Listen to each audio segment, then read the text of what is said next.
Hello student, welcome to my channel Pratishth classes. मैं हूं मीना मिश्रा। हम लोग प्रैक्टिस सेट 3.3 स्टार्ट करेंगे आज के इस लेक्चर में। तो इसका जो फर्स्ट क्वेश्चन है वो एक्टिविटी है, उसमें आपको सम फाइंड करना है। तो उसके पहले मैं आपको बता दूं कि ये वाले प्रैक्टिस सेट में हम क्या करने वाले हैं। देखो, इसके पहले जो हमने प्रैक्टिस सेट सॉल्व किए थे तो उसमें हमने क्या किया था, कहीं पे हमें टर्म फाइंड करना था, कहीं हमें ये फाइंड करना था कि एपी है कि नहीं। लेकिन इसमें हमें वो जो एपी आपको गिवन है उस एपी का टोटल फाइंड करना है। जैसे कि आपके पास मान लो अगर मैं ऐसा बोलूं कि 1 से लेके जो 10 तक नंबर होते हैं उसका टोटल कितना होगा, तो ये जो छोटा नंबर है आप प्लस करके बता देंगे। अगर मैं ऐसा बोलूं 1 से लेके 1000 तक जो नंबर है उन सबको प्लस करके बताओ कितना आएगा, तो उस टाइम पे बहुत ज्यादा प्रॉब्लम हो जाएगी। उस प्रॉब्लम को दूर करने के लिए एपी के पास बहुत अच्छा तरीका है जो आज हम लोग देखेंगे कि आप कितना भी, बस वो नंबर जो है वो सीरीज में रहना चाहिए। नंबर क्या होना चाहिए, एपी होना चाहिए। अगर हमारे पास जो सीरीज है, जो सीक्वेंस है, वो अगर एपी है तो हम कितने नंबर का भी टोटल फाइंड कर सकते हैं बहुत ही इजी वे में। कैसे, देखो फॉर्मूला है आपके पास Sn is equal to n/2 2a plus n-1d। अब इतना एपी के क्वेश्चन सॉल्व करने के बाद आप ये तो समझ ही गए हैं कि n क्या है। n है नंबर ऑफ टर्म, कितने टोटल टर्म है हमारे पास। a फर्स्ट टर्म होता है और d होता है कॉमन डिफरेंस, दो टर्म के बीच का डिफरेंस। इस फॉर्मूले से हम सम फाइंड कर सकते हैं। इसी का एक और फॉर्मूला है Sn is equal to n/2 t1 plus tn।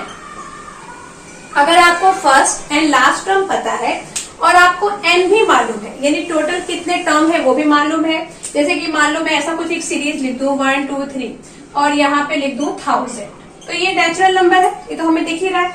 और कितने टर्म होंगे इसके अंदर, 1 से लेके 1000 के बीच में कितने टर्म होंगे, पूरे 1000 होंगे ना।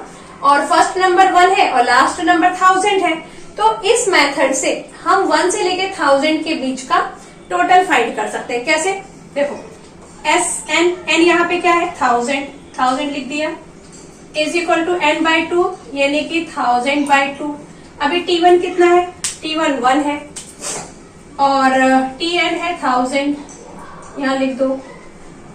अब हम क्या करेंगे, 1000 इसको कैंसिल कर दो, 2 5 10 500, तो यहाँ आ गया आपका 500 और मल्टीप्लाई ये 1001, इसको मल्टीप्लाई करो तो 5 1 जा 5 0 0 5 1 जा 5, ये 00, तो इसका आंसर कितना आएगा 5,05,000। इसका मतलब ये हुआ कि 1 से लेके 1000 तक के जो नंबर है, अगर मैं उसको एक के नीचे एक लिखूं या कैलसी उठा के उसको प्लस करने बैठ जाऊं तो आंसर मेरा कितना आएगा 5,05,000। तो ये जो बहुत एपी तो बहुत इंटरेस्टिंग है ही, अब तक तो आपको पता चल ही गया होगा। और ये जो टोटल फाइंड करना है ये तो और भी ज्यादा इंटरेस्टिंग है कि आप किसी भी नंबर का, बस वो नंबर सीक्वेंस में होना चाहिए तो आप उसको टोटल फाइंड कर सकते हैं। ओके, तो जो हमारा प्रैक्टिस सेट है 3.3 उसका फर्स्ट क्वेश्चन तो एक्टिविटी है जो कुछ इस टाइप से है। तो वो एक्टिविटी आप खुद कर लेंगे क्योंकि आगे के सम जो मैं आपको कराने वाली हूँ वो बस वैसे ही है। अगर आपने आगे के सम अच्छे से कर लिए तो फर्स्ट क्वेश्चन आपको आराम से आ जाएगा, तो इसलिए वो हम नहीं कर रहे हैं।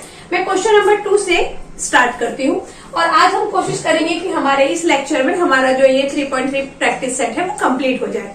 तो स्टार्ट करते हैं। क्वेश्चन नंबर 2 क्या है, देखो, find the sum of first 123 even natural number.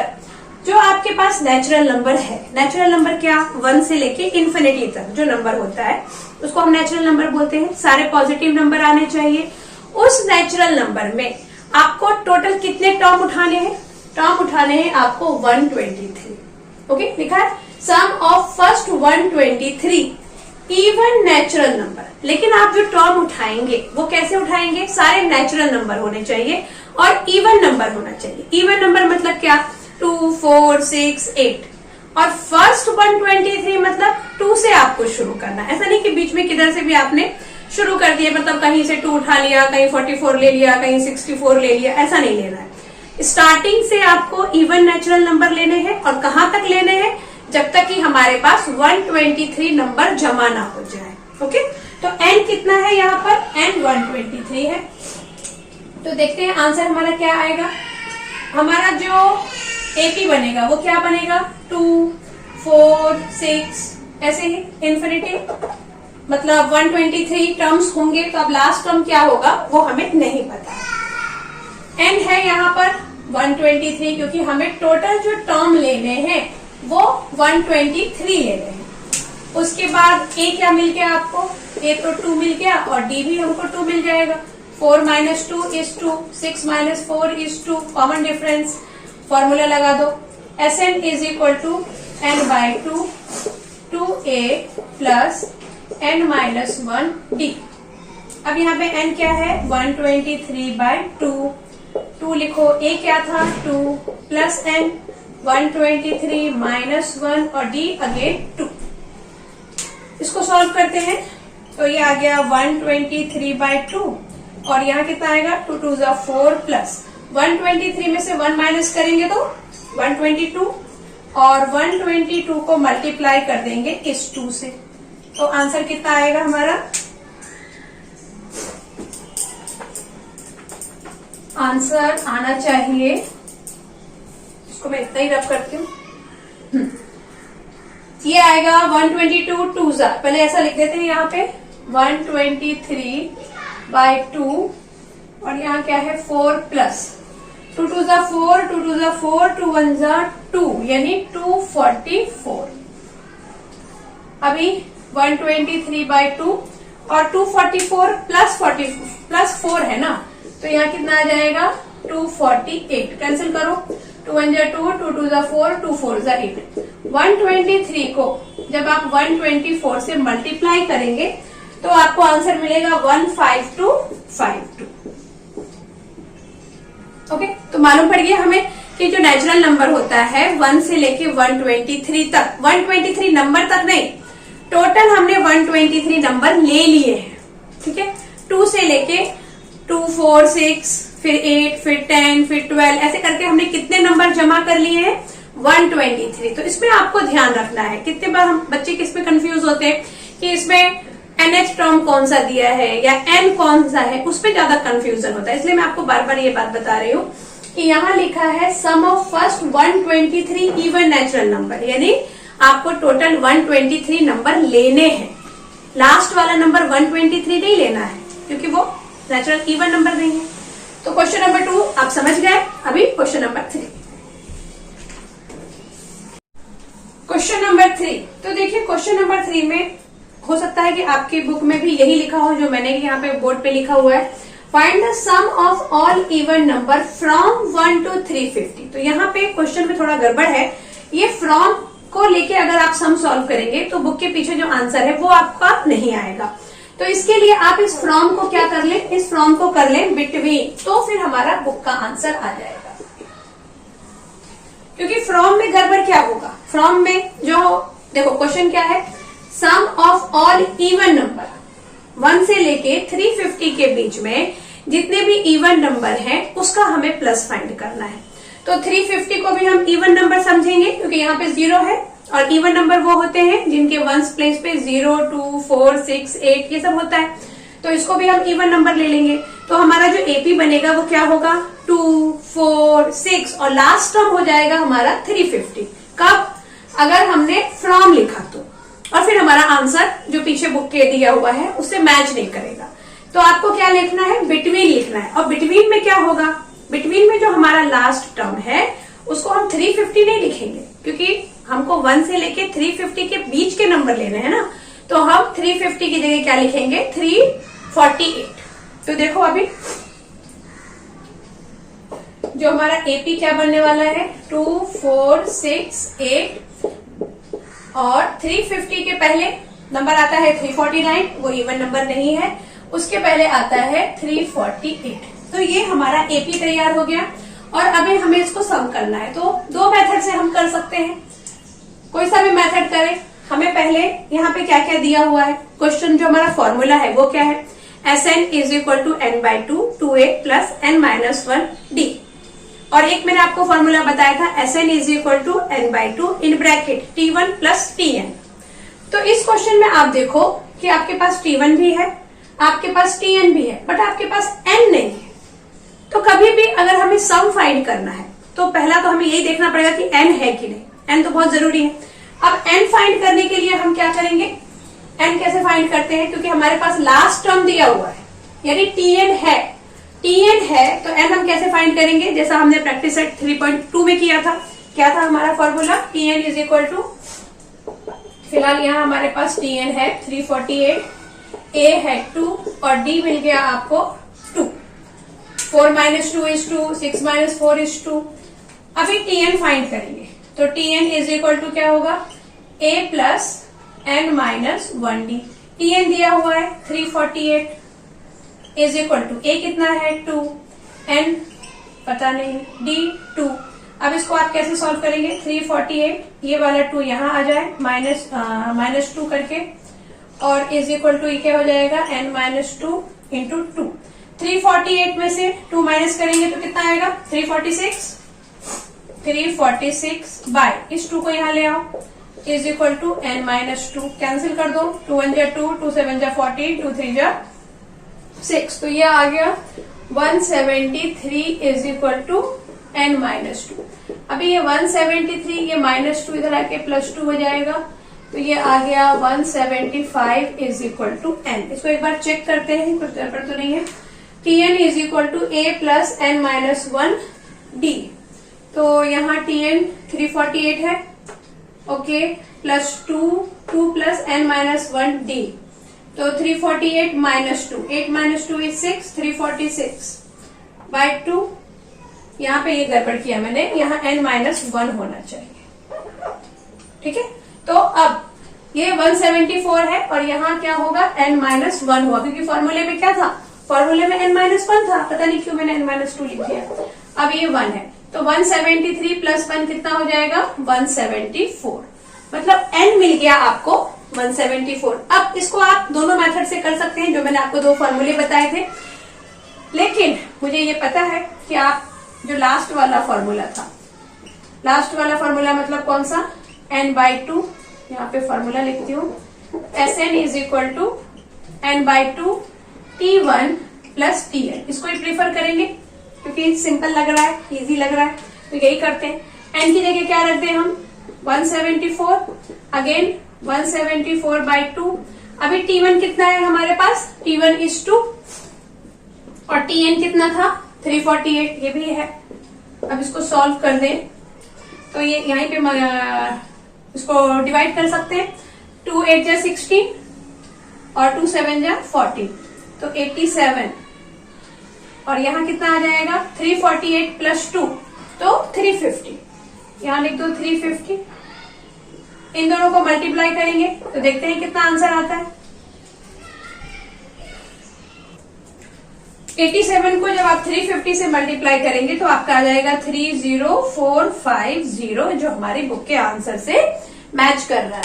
तो इसको आप ये वाले फॉर्मूले से भी सॉल्व कर सकते हैं, या फिर अगर आपने ये वाले फॉर्मूले से सॉल्व किया, Sn is equal to n/2 2a plus n minus 1d, इससे भी आपका सेम आंसर आएगा। ओके, तो समझ गए आप लोग कि कैसे इस क्वेश्चन को हमने किया। ठीक है, अभी आगे के क्वेश्चंस। क्वेश्चन नंबर 4 देखते हैं क्या है। इन an AP 19th term is 52। अब यहाँ पे हमें एपी दिया नहीं है, बस कुछ पार्ट दे दिए हैं एपी के। जैसे एक एपी है जिसमें आपको 19th नंबर का जो टर्म है वो 52 है और 38 नंबर पे क्या लिखा है 128। तो हमें फाइंड करना है उस एपी का स्टार्टिंग से लेके 56 टर्म तक जो नंबर है उनको प्लस करके बताओ। तो जब हमें पता ही नहीं है कि first second third total number कितने हैं तो हम कैसे फाइंड करेंगे। इस टाइप के क्वेश्चंस आपने किए हुए हैं इससे पहले के एक्सरसाइज में। उसमें हमने क्या किया था, ए और डी, उसमें हमें कॉमन डिफरेंस फाइंड करना था, सम तो फाइंड नहीं करना था। तो यहाँ हमें सम फाइंड करना है, find the sum of first 56 term. तो 56 टर्म का जो हम सम फाइंड करेंगे, तो सम में तो आपने देखा कि फॉर्मूले में आपको ए भी चाहिए, डी भी चाहिए, एन भी चाहिए, और यहाँ हमारे पास क्या है 56 टर्म दिया हुआ है, मतलब एन हमारे पास है। टोटल कितने टर्म लेने हैं हमें 56, यानी एन है, ए और डी नहीं है।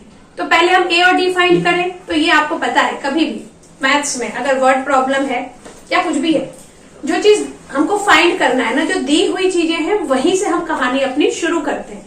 तो यहाँ इन्होंने क्या दे दिया है हमें, 19th टर्म दे दिया है 52 और 38th टर्म दे दिया है 128। तो इसी को सॉल्व करके हम ए और डी फाइंड करेंगे। वो कैसे फाइंड करेंगे, 19th term T19 is equal to 52 and T38 is equal to 128. It is given, यहां लिख देते हैं अपन, it is given। अब तो T19 का मतलब क्या हुआ, T19 को हम क्या लिख सकते हैं, A plus 18D is equal to 52। इसको इक्वेशन 1 नाम दे दो। ये तो आपने इसके पहले के लेक्चर अटेंड किए हैं, आपको जरूर पता होगा कि T19 की जगह हम A प्लस 18D क्यों लिख सकते हैं, और इज इक्वल टू 52 है। अगर आपने नहीं देखा है तो मैं शॉर्ट में बता देती हूँ। देखो Tn is equal to formula होता है 2A plus n minus 1D, A plus n minus 1D। अब इसी फॉर्मूले से यहाँ आया, ये T19 है तो n के प्लेस पे मैं क्या लिख दूं, 19। तो ये क्या हो जाएगा, A प्लस n माइनस 1 मतलब 19 माइनस 1 यानी 18D। कहने का ये है मतलब कि n अगर 19 है तो यहाँ पर A प्लस 18D आएगा। ये अगर 17 होता तो यहाँ 16 आता। ये अगर 20 है तो यहाँ 19 आएगा। पैटर्न यही रहेगा, ये वाला जो नंबर है ये नंबर वो इससे एक कम आता है। ओके, तो उस हिसाब से हमने यहाँ पे लिख दिया। अभी T38 है तो ये तो समझ गया ना, अब 37D इज इक्वल टू 128। अब इस इक्वेशन 1 और 2 को हमें सॉल्व करना है और A और D की वैल्यू निकालनी है। तो दिख रहा है हमें कि A इसका कोफिशिएंट भी सेम है और साइन भी सेम है, इसको हम माइनस कर देते हैं। तो यहाँ लिख देते हैं इक्वेशन 1 माइनस इक्वेशन 2। इसको आप डायरेक्ट भी ऐसा कर दें, जैसे मैं यहीं पे जब लिखा ही हुआ है तो बार बार क्यों लिखना है, यही माइनस कर देती हूँ। माइनस करने से क्या होगा, साइन चेंज हो जाएगा, यहाँ पे साइन, ये कैंसिल। 37 में से 17 में से 8 गया तो कितना बचा, 7 में से 8 गया तो 9, 10, 11, 12, 13, 14, 15, 16, 17, 9 आ गया। और ये 2 माइनस 1 इज 1, माइनस में आएगा 19D। और यहाँ 8 माइनस 2 इज 6 और ये हो जाएगा 11, 11 माइनस 5 इज 6 और यहाँ पे कुछ भी नहीं बचेगा। तो minus 19D is equal to minus 66 आ गया हमारा। इसको एक बार और माइनस करते हैं, 12 माइनस 8 इज 6 और यहाँ हो गया ये, अच्छा ये 11 माइनस 5 हो जाएगा ना, 11 माइनस 5 हो जाता है 6, 7, 8, 9, 10, 11, यहाँ आ जाएगा 76 क्यों, क्योंकि ये 8 माइनस 2 हुआ था तो बोरो तो किया ही नहीं था ना, तो ये 12 होगा। 12 माइनस 5 7। अब यहाँ हम माइनस से माइनस कैंसिल कर देंगे तो D की वैल्यू कितनी आ जाएगी, D आ जाएगा आपका 76/19। 19 की टेबल पे 76 कब आता है, 19 4 जा 19 1 जा 19, 19 4 जा 76। तो D हमें 4 मिल गया है। अभी इस D को हम इक्वेशन 1 में सब्स्टिट्यूट कर सकते हैं। अच्छा, यहाँ पर जब ये आप ऐसा माइनस करेंगे तो यहाँ हम लिख सकते हैं साइड में subtracted इक्वेशन 1 by 2, ऐसा आप लिखते हैं। या आप चाहे तो पहले इसको लिखें फिर वापस इस लाइन को लिखे और फिर माइनस करें। ओके, तो D हमें 4 मिल गया है। अब D जो 4 है, इस D को क्या करूंगी मैं, इक्वेशन 1 में सब्स्टिट्यूट कर दूंगी। ये आपने लीनियर इक्वेशन तो बहुत सारे सॉल्व किए हैं। यहाँ लिख देते हैं substituting value of D in equation 1। Equation 1 में जब सब्स्टिट्यूट करेंगे तो A तो A ही है और 18 लिखा है और D है 4 इज इक्वल टू है 52। देखो ये वाला इक्वेशन था A प्लस 18D, तो D के प्लेस पे हमने 4 रख दिया। अब देखते हैं आंसर कितना आता है। तो A प्लस 8 4 जा 32, 4 1 जा 4, 5 6 7, 72 इज इक्वल टू 52। तो A इज इक्वल टू आ जाएगा 52 माइनस 72, 2 माइनस 2 इज 0, 7 माइनस 5 2। तो a हमारा आ गया -20।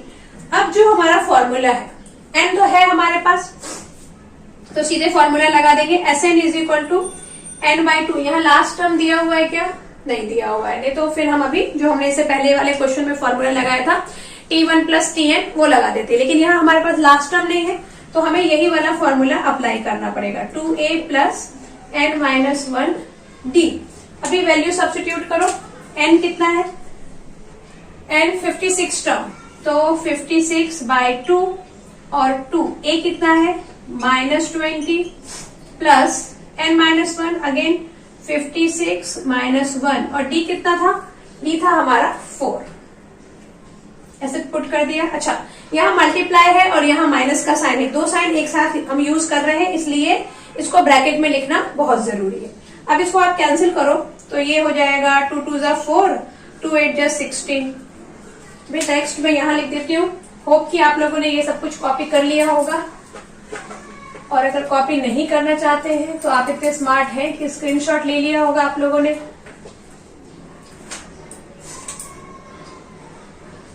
नेक्स्ट क्या आया हमारा, देखो 28 इन ब्रैकेट, ब्रैकेट में क्या है 20 को जब आप 2 से माइनस करेंगे तो आएगा -40 और बीच में प्लस का साइन है। 56 -1 55, 55 को किससे मल्टीप्लाई करना है? हमें 4 से मल्टीप्लाई करना है। अब इसको जब हम सॉल्व करेंगे तो आंसर कितना आएगा? 22 -40 प्लस 4 5 जा 20, 4 5 जा 20 प्लस 2 22। अब 220 में से 40 माइनस करेंगे तो कितना आंसर आएगा? 180। ये आ गया 180, और इन दोनों को जब हम मल्टीप्लाई करेंगे 180 में से 180 को 28 से मल्टीप्लाई करेंगे तो आंसर आएगा 5040। तो यही हमारा आंसर है, मतलब 56 टर्म, 56 था ना? हाँ, 56 टर्म को जब हम प्लस करेंगे तो हमारा आंसर कितना आएगा? 5040। क्लियर हो गया ये पूरा सम आपको? पहले हमने AD फाइंड किया, n हमारे पास था, फिर जब हमें AD मिल गया फिर हमने फॉर्मूले में वैल्यू पुट किया और आंसर आया। देखते हैं आगे के क्वेश्चन। तो अब हम करेंगे question number 5। Find the sum of natural number from 1 to 140 which are divisible by 4। तो इसमें क्या है, क्वेश्चन में थोड़ा गड़बड़ है इस क्वेश्चन में भी, क्योंकि ये आपका एक्टिविटी बेस्ड क्वेश्चन है और आपने एक्टिविटी में देखा होगा कि वहां जो एपी लिखा हुआ है, तो एपी क्या लिखा हुआ है? एपी लिखा है 2 4 और 2 4 नहीं आएगा, 4 4 2 जा 8, 4 3 जा 12 और लास्ट टर्म लिखा है 136। 136 क्यों लिखा है लास्ट टर्म? क्योंकि यहाँ फ्रॉम की जगह होना चाहिए बिटवीन, तभी हमारा जो लास्ट टर्म है 1 से लेके 140 के बीच में लास्ट टर्म जो है, जो हमारा 4 से डिविजिबल होगा वो क्या होगा? 136 होगा। तो 4 से कौन से नंबर डिविजिबल होते हैं ये तो आपको पता ही है कि जिनका ये जो 1s और 10s प्लेस जो है ये अगर 4 से डिविजिबल है तो वो पूरा नंबर 4 से डिविजिबल होगा। खैर इसको तो हम डिवाइड करके भी देख सकते हैं, लेकिन मैं आपको जस्ट डिविजिबिलिटी रूल समझा रही थी। अब इस ये एपी हमें मिल गया है, यहाँ से ए मिल गया आपको 4 और डी मिल गया 4, टीएन मिल गया 136 और हमारे पास एन नहीं है, क्योंकि सम फाइंड करने के लिए एन होना बहुत जरूरी है। तो एन हम कैसे फाइंड करते हैं? T n is equal to a plus n minus 1 d, इस मेथड से। अभी टीएन है हमारे पास, तो 136 is equal to 4 plus n कितना है? एन नहीं मालूम, डी 4 है, तो 136 minus 4 is equal to n minus 1 4। तो यहाँ कितना आ जाएगा? यहाँ आ जाएगा 132 by 4 is equal to n minus 1। क्या किया मैंने? ये 4 को डिनोमिनेटर में लिख दिया। इसको कैंसिल करो तो ये हो जाएगा 4 3 जा 12, 4 3 जा 12, 33 plus 1 is equal to n, मतलब 34 इज इक्वल टू एन। अब हमें n भी मिल गया है तो फिर हम इसका SN फाइंड कर लेंगे। अच्छा, यहाँ पर हम लोग T1 T2 ये वाला फॉर्मूला अप्लाई कर सकते हैं। क्यों? क्योंकि हमारे पास T1 T2 ने T1 Tn, क्योंकि हमारे पास यहाँ पे फर्स्ट टर्म भी है और लास्ट टर्म भी है, तो यहाँ आप ये फॉर्मूला अप्लाई कर सकते हैं। तो यहाँ आ जाएगा 34/2 T1 है 4 और T1 कितना है? 136। अच्छा, एक बात और, आप ये कंफ्यूज मत होइए कि कहाँ हमको ये फॉर्मूला अप्लाई करना है, कहाँ दूसरा करना है। आप दोनों में से ये वाले फॉर्मूले की तो कंडीशन है, क्या कंडीशन है कि आपके पास लास्ट टर्म होना चाहिए, तभी आप इसको अप्लाई कर सकते हैं। अदरवाइज जो दूसरा फॉर्मूला था n/2 2a प्लस n-1d, वो फॉर्मूला अप्लाई करके भी ये क्वेश्चन हो सकता है, लेकिन ये सिंपल है, इसमें कैलकुलेशन कम है, इसलिए मैं आपको बोल रही हूँ कि थोड़ा ध्यान रख लो कि लास्ट टर्म दिया हुआ है तो ये वाला फॉर्मूला अप्लाई कर लो, बाकी तो आपकी मर्जी है। अब इसको जब सॉल्व करेंगे तो कैंसिल कर देती हूँ यहाँ पे, 2 1 जा 2, 2 7 जा 14, 17 आ गया, 136 प्लस 4 यानी 140। अब इन दोनों को मल्टीप्लाई करेंगे, 140 को 17 से मल्टीप्लाई करो, 7 0 0, 7 4 जा 28, 7 1 जा 7, 8 9, 1 0 0, 1 4 4 1 1, तो 0 8 9 3 1 1 2, 2 3 8 0, तो ये हमारा आंसर आ गया 2 3 8 0। ओके, समझ में आ गया कैसे करना है। आगे के क्वेश्चन देखेंगे आप। क्वेश्चन नंबर 6 क्या है, sum of first 55 terms in an AP. 55 term है, उनका प्लस दिया हुआ है, 3300 है, कोई एक एपी है आपके पास, उसमें टोटल आपके पास 55 टर्म है, और 55 टर्म है मतलब नंबर्स जो है टोटल 55 है, उनको जब आप प्लस कर रहे हैं तो आंसर है आपका 3300। अब आपको ये बताना है कि 28 नंबर पे क्या लिखा है। टोटल 55 टर्म है, प्लस करके 3300 आ रहा है, उस एपी में 28 नंबर पे क्या लिखा है ये हमको फाइंड करना है थोड़ा। तो 28 टर्म यानी कि हमें TN फाइंड करना है, T28 फाइंड करना है, ठीक है। AD कुछ भी नहीं पता है, तो चलो जो दिया हुआ है, जैसा कि मैंने आपको बताया था कि सम में जो दिया हो वहीं से कहानी शुरू करते हैं, अगर कुछ नहीं पता है तो क्या दिया हुआ है, sum of first 55 term in an AP is this. Sum दे दिया है तो वहीं से शुरू करेंगे, सॉल्व करते हैं हम। S55 is equal to 3300, it is given, और फाइंड क्या करना है, T28, ये हमें फाइंड करना है। तो S55 लिखती हूँ, पहले SN लिख लेते हैं। SN is equal to n/2 2a plus n-1d, ये हमारा फॉर्मूला है।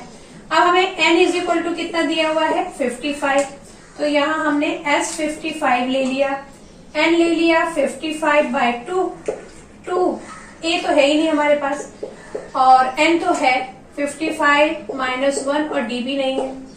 अब नेक्स्ट हम क्या करेंगे इसमें, नेक्स्ट हम ये कर सकते हैं कि 55/2 लिखा और यहाँ लिखा 2a प्लस 55, ये हो जाएगा 54d। ओके, अब यहाँ एक काम हम ये हो सकता है कि यहाँ से 2 हम कॉमन ले सकते हैं, क्योंकि 2 कॉमन आ सकता है, इसलिए हम 2 कॉमन ले लेंगे। तो 55/2 और यहाँ से 2 कॉमन ले लो, तो आंसर आ जाएगा a प्लस 2 2 जा 4, 2 7 जा 14 d, ऐसा कुछ आ जाएगा। देखो यहाँ से 2 कॉमन लिया तो a प्लस 2 2 जा 4, 7 जा 40, d तो है ही, इस 2 को इस 2 से कैंसिल कर सकते हैं, तो ये हमारा हो गया 55 और ये हो गया a प्लस 27d। और एक बात ये है कि S55 हमें पता है, सम पता है, तो सम कितना दिया हुआ है 3300, यहाँ पर SN की जगह पे हम क्या लिख देंगे 3300, और ये जो 55 है ये यहाँ डिनोमिनेटर में आ जाएगा, is equal to a plus 27d। इस a प्लस 27d को कुछ नहीं करना है, क्यों नहीं कुछ करना है, क्योंकि देखो T28 को जब आप फॉर्मूले में लिखेंगे तो क्या आएगा a प्लस 27d, यानी एक्चुअली ये हमारा 28 टर्म ही है जो आंसर आ रहा है हमारा। तो हम क्या करते हैं, अब इसको डिवाइड कर दें, 11 5 जा 11 3 जा और ये 5 6 जा 30, तो 60 is equal to a plus 27d मतलब कितना हो सकता है 28, T28। तो T28 कितना आ गया हमारा 60। समझ में आया है आप कैसे किया, एक बार वापस देख लो। सम दिया हुआ है, 28 टर्म फाइंड करना है, तो जो दिया हुआ है कुछ पता नहीं चल रहा है a d कैसे फाइंड करें, ऐसा कभी होता है, तो जो दिया है वहीं से शुरू करो, और जो जो उसमें आपको लग रहा है ये हो सकता है करते जाओ। देखो हमने क्या किया, S55 दिया है उसका फॉर्मूला लिख दिया, ओके। देन n जहां जहां पता था n रखते गए 55, फिर हम यहाँ पहुंचे तो यहाँ हमें लगा कि 2a और 54d है, तो यहाँ से तो भाई अपन 2 कॉमन ले सकते हैं क्योंकि ये 2 कैंसिल हो सकता है। क्वेश्चन जब हम सॉल्व करते हैं तो क्या कोशिश करते हैं, उसको इजी वे में रिड्यूस करते जाएं। तो रिड्यूस करने के लिए यही हो सकता था, तो हमने यहाँ पे वही काम किया, 2 कॉमन ले लिया, 2 से 2 कैंसिल हो गया। फिर ये दिखा हमें a + 27d, तो भाई फिर तो बत्ती जल गई दिमाग की, क्योंकि a + 27d मतलब क्या, 28 टर्म। फिर इसको इससे डिवाइड कर दिया और आंसर आ गया।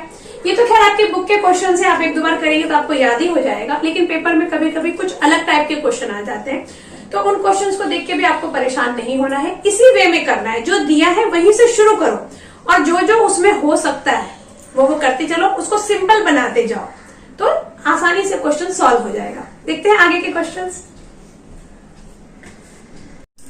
क्वेश्चन नंबर 7, क्वेश्चन नंबर 7 थोड़ा और अलग है। In an AP, sum of 3 consecutive term, consecutive term का मतलब होता है एक के बाद एक आने वाले नंबर, जैसे 2, 3, 4, ये consecutive term है, 2 के बाद 3 आता है, 3 के बाद 4 आता है, तो consecutive नंबर आप समझ गए। तो ऐसे 3 consecutive एक AP है हमारे पास, और उसमें जो 3 consecutive term है उनको जब आप प्लस करते हैं तो आंसर आता है 27, और उन्हीं तीनों कॉन्जिक्यूटिव टर्म को जब आप मल्टीप्लाई करते हैं तो आंसर आता है 504। तो हमें क्या करना है, फाइंड द टर्म। अब वो टर्म कौन से हैं, टर्म कौन से हैं मतलब वो जो 3, पूरा का पूरा एपी आपको फाइंड करने की जरूरत नहीं है, वो 3 कॉन्जिक्यूटिव टर्म कौन से हैं, एक के बाद एक आने वाले जो 3 नंबर हैं वो क्या है, वो हमें फाइंड करना है, ठीक है। तो देखो यहाँ पर हम क्या करेंगे, अगर इस टाइप का क्वेश्चन आता है जिसमें आपको एपी के कॉन्जिक्यूटिव टर्म अगर आपको लेने हैं तो आप क्या लेंगे, a - d, a + d, आप यही लेंगे, ये जरूरी है, यही आपको लेना है। आप ऐसा नहीं ले सकते कि a + d then a + 2d, ऐसा नहीं ले सकते हैं, हमको ऐसा ही लेना पड़ेगा, a - d, a + d, ये 3 हमने कॉन्जिक्यूटिव टर्म ले लिए हैं। अब क्या है, according to condition 3 consecutive term is 27, तो अकॉर्डिंग टू गिवन कंडीशन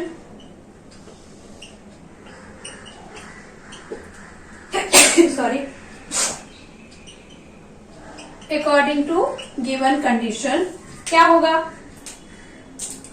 सम मतलब a - d + a + d is equal to कितना है, 27। अब यहां से आप d से d कैंसिल कर दो तो 1, 2, 3a इज इक्वल टू 27, मतलब a इज इक्वल टू आ गया 27/3, तो a आ गया हमारा 9, ओके सॉरी, हाँ, तो a इज इक्वल टू 9 आ गया। अभी नेक्स्ट क्या बोल रहा है, देयर प्रोडक्ट मीन्स इसका प्रोडक्ट, तो प्रोडक्ट अगेन हम लिखेंगे अकॉर्डिंग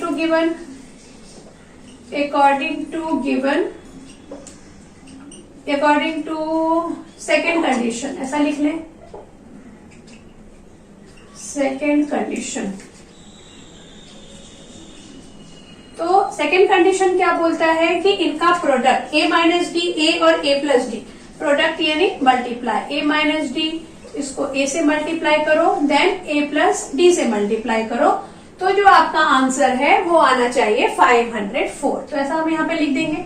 अब a तो हमें मिल गया है ना, तो a की वैल्यू पुट कर दो, तो यहाँ आ जाएगा 9 - d, देन 9, और यहाँ आ जाएगा 9 + d इज इक्वल टू 54।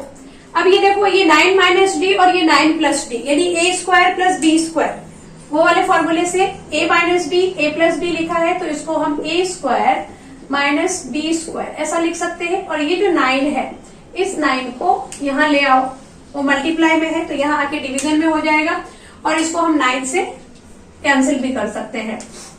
9 से कैसे होगा, 9 × 5 = 45, 9 × 6 = 54, ज्यादा हो जाएगा, तो 9 × 5 = 45 और 10 - 5, 9 × 6 = 54।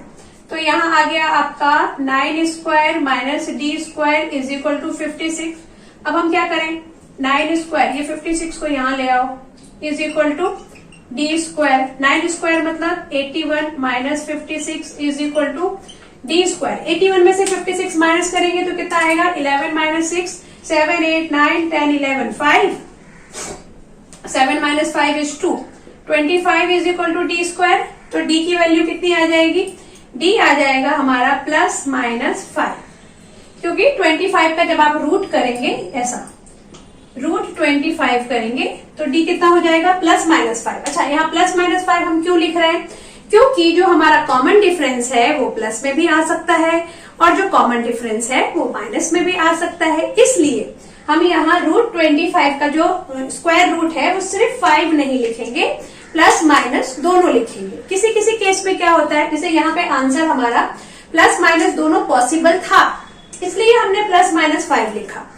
लेकिन हमेशा आपको रूट की जगह प्लस माइनस करके आंसर नहीं लिखना है। जैसे अगर मुझे एज फाइंड करना होता, उसमें रूट फाइंड करना होता, मतलब रूट फाइंड करके एज आएगा, ऐसे क्वेश्चन होते हैं, तो वहां पे आपको प्लस माइनस लेने की जरूरत नहीं है, वहां सिर्फ हम प्लस लेंगे क्योंकि माइनस तो कंसीडर होगा ही नहीं। बट इस केस में हम प्लस माइनस दोनों लेंगे। अब देखो, हमें ए मिल गया है 9 और डी मिल गया है प्लस माइनस 5।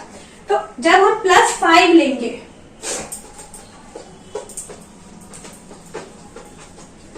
मतलब अगर हम प्लस साइन लेंगे, when d is equal two plus 5, तो हमारा जो सीरीज वो टर्म्स होगा, तो क्या होगा term? When d is equal to 5 then terms are, क्या होगा टर्म्स? a माइनस डी, यानी 9 प्लस 5, 9 माइनस 5, ऐसा लिख देती हूँ, 9 माइनस 5 देन 9, और यहाँ हो जाएगा 9 प्लस 5, तो ये हो गया 9 माइनस 5, यानी कितना? 9 माइनस 5 मतलब 4, 9, और यहाँ कितना हो गया? 9, 10, 40, ये वाला आएगा। और when d is equal to minus 5, तो टर्म क्या होगा हमारा? टर्म हो जाएगा a कितना है? a तो खैर 9 ही है, उसका तो कोई प्रॉब्लम नहीं है। 9, ये वाला माइनस और एक ये वाला माइनस, प्लस 5, देन यहाँ 9 और यहाँ पर 9 माइनस 5, तो ये आ जाएगा 14, 9, 4। नंबर वही है, सिर्फ सीक्वेंस चेंज है। तो क्वेश्चन आपको समझ में आ गया कि हमारा आंसर या तो 4, 9, 14 भी हो सकता है या 14, 9, 4 भी हो सकता है। वो डिपेंड करता है कि वहां पे डी क्या है, कॉमन डिफरेंस क्या है। अगर वो नेगेटिव हुआ तो ये आंसर, अगर पॉजिटिव हुआ तो ये आंसर, आपको दोनों ही आंसर लिखने। ओके, समझ में आ गया? एक बार वापस देख लेते हैं कि 3 कॉन्सिक्यूटिव टर्म हमें क्या लेना है? a माइनस डी, a और a प्लस डी। कंडीशन क्या थी? इनको प्लस कर दे, तो प्लस कर दिया हमने, a मिल गया। फिर था मल्टीप्लाई कर दे, तो 504 आ रहा है, मल्टीप्लाई कर दिया तो d की वैल्यू आ गई, और a और d की वैल्यू जब यहाँ रखा हमने तो हमें 2 पेयर मिले आंसर के, 2 सेट मिला। क्लियर? आगे के क्वेश्चन, जो इसका नेक्स्ट क्वेश्चन है वो भी बिल्कुल इसके जैसा ही है, सॉल्व करते हैं। अभी क्वेश्चन नंबर 8 देखेंगे, ये भी क्वेश्चन नंबर 7 की जैसा ही है। उसमें 3 कॉन्सिक्यूटिव टर्म थे और इसमें हमें 4 कॉन्सिक्यूटिव टर्म लेना है। तो यहाँ जो और कंडीशन वैसे ही है कि sum is 12 and sum of third and fourth term is 14, मतलब 4 कॉन्सिक्यूटिव टर्म लेना है जिनको जब आप प्लस करें तो आंसर आपका 12 आना चाहिए, और उसमें से जो थर्ड और फोर्थ नंबर पे टर्म लिखा हुआ है उसको जब आप मल्टीप्लाई करें तो आंसर आपका आना चाहिए 40। तो वो टर्म कौन से हैं? वो 4 कॉन्सिक्यूटिव टर्म कौन से हैं? कॉन्सिक्यूटिव टर्म मतलब मैंने अभी आपको बताया था, एक के बाद एक आने वाले नंबर, जैसे 1, 2, 3, 4 कॉन्सिक्यूटिव टर्म हो गया। लेकिन यहाँ पर ये एपी है, तो एपी में कॉन्सिक्यूटिव टर्म कैसे आएगा? जैसे कि अगर मैंने 2, 4, 6 मतलब 2 के टेबल में आने वाले नंबर अगर लिखे हैं एपी में, तो कॉन्सिक्यूटिव टर्म क्या होगा? 2, 4, 6, 8, ये कॉन्सिक्यूटिव एपी में एक के बाद एक आने वाला नंबर। ओके, तो let the 4 consecutive term are this, ये हमने ले लिया। अब अकॉर्डिंग टू गिवन कंडीशन, यही आपको 4 लेने हैं, आपकी बुक में क्वेश्चन में दिया हुआ भी है। Find 4 consecutive term in AP whose sum is 12 according to given condition. According to first condition,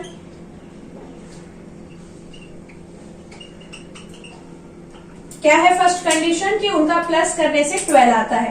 तो a minus D plus a plus D and plus a plus 2d, सबको प्लस कर देंगे तो आंसर कितना आना चाहिए? 12।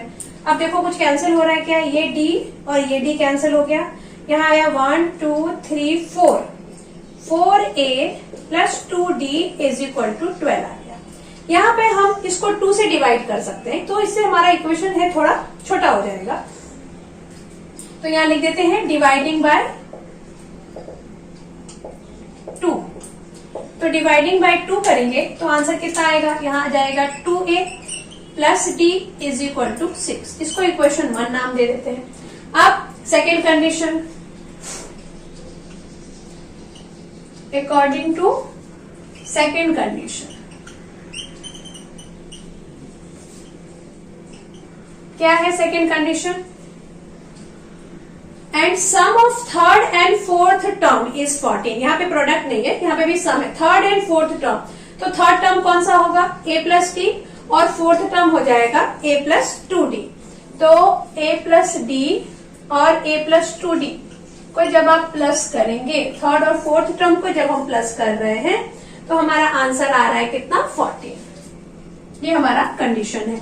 अब इसको प्लस करके देखते हैं, ये a और a कितना है, 2a plus 3d is equal to 14। यहाँ तो रिड्यूस नहीं हो पाएगा, इसको आप इक्वेशन नंबर 2 नाम दे दो। अब यहाँ पर हम क्या करेंगे, ये दोनों इक्वेशन को जब हम सॉल्व करेंगे तभी हमें a और d मिलेगा, यहाँ पे सिंपली तो मिला नहीं। तो दोनों देखो a का कोफिशिएंट सेम है दोनों में, ये लीनियर इक्वेशन है, तो हम क्या कर दें, इक्वेशन 1 माइनस इक्वेशन 2 कर दें, इक्वेशन 1 माइनस इक्वेशन 2। आप इक्वेशन 2 में से भी 1 माइनस कर सकते हैं, ये चीज आपको पता है। तो क्या है, 2a plus d is equal to 6 equation 1 है, और 2a plus 3d is equal to 14, this is equation 2। Minus करेंगे तो साइन चेंज हो जाएगा, ये कैंसिल हो गया, यहाँ आ गया माइनस 2d, और यहाँ कितना आ गया 14 माइनस 6, तो कितना आएगा 6 7 8 9 10 11 12 13 14, 8 आ गया माइनस, ये कैंसिल, तो d मिल गया हमें 8/2, 2 4 जा 8, d इज 4। यहाँ पे प्लस माइनस का कोई लफड़ा नहीं है। अब ये जो d 4 है, इसको आप इक्वेशन 1 में रख दो या इक्वेशन 2 में रख दो, तो हमें a मिल जाएगा,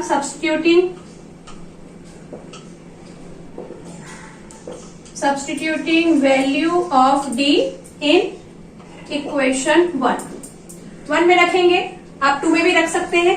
तो क्या आंसर आएगा, 2a प्लस d की जगह रखना है 4 इज इक्वल टू 6 है, यहाँ पे 4 रख दिया, तो यहाँ से आंसर क्या आ जाएगा हमारा, 2a is equal to 6 minus 4, यानी 2a इज इक्वल टू 2। तो यहाँ पे answer a is equal to हो जाएगा 2/2, यानी a इज इक्वल टू 1। अब a और d जब हमें मिल गया है तो फिर हम क्या कर दें, इसको जो हमारा टर्म है उस टर्म में लिख देंगे, तो आपको आंसर वो टर्म पता चल जाएगा। टर्म क्या था हमारा, a minus d, a plus d, a plus 2d। तो यहाँ पे हम लिखते हैं टर्म्स आर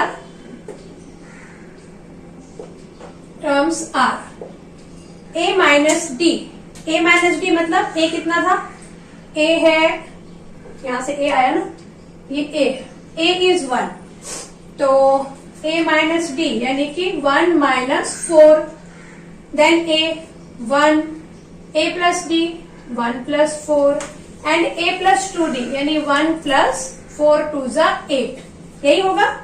अब इसको आप सॉल्व करो तो यहाँ आ जाएगा -3 1 4 1 5 8 1 9, तो ये हमारा टर्म आ गया -3 1 5 एंड 9।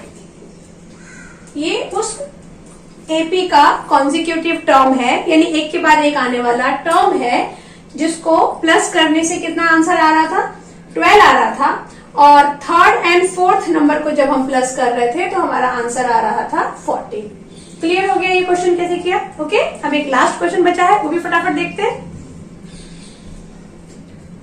अभी हमारा लास्ट क्वेश्चन जो है, देखो क्या, if the 9th term of N AP is 0, okay, again puzzle, 9th term 0 है, ठीक है, एंड हमें शो क्या करना है कि उसका जो 29th टर्म है वो ट्वाइस है 19th टर्म का, यानी 19 नंबर पे जो नंबर लिखा हुआ है उससे डबल नंबर कहाँ लिखा हुआ है, 29 नंबर पे, ठीक।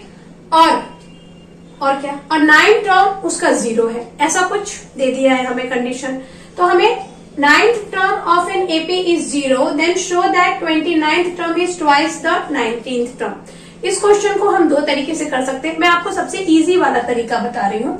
उसमें क्या है, हम ऐसा लेके चलेंगे कि 29th term is twice the 19th term, यानी सेकेंड पोजीशन हम लेके चलेंगे और प्रूफ करेंगे कि 9th टर्म इज 0। क्योंकि यहाँ पे कंडीशन क्या है कि अगर 9th टर्म 0 है तो आप ये शो करो कि 29th term is twice the 19th term. तो हम ऐसा ले लेते हैं कि लेट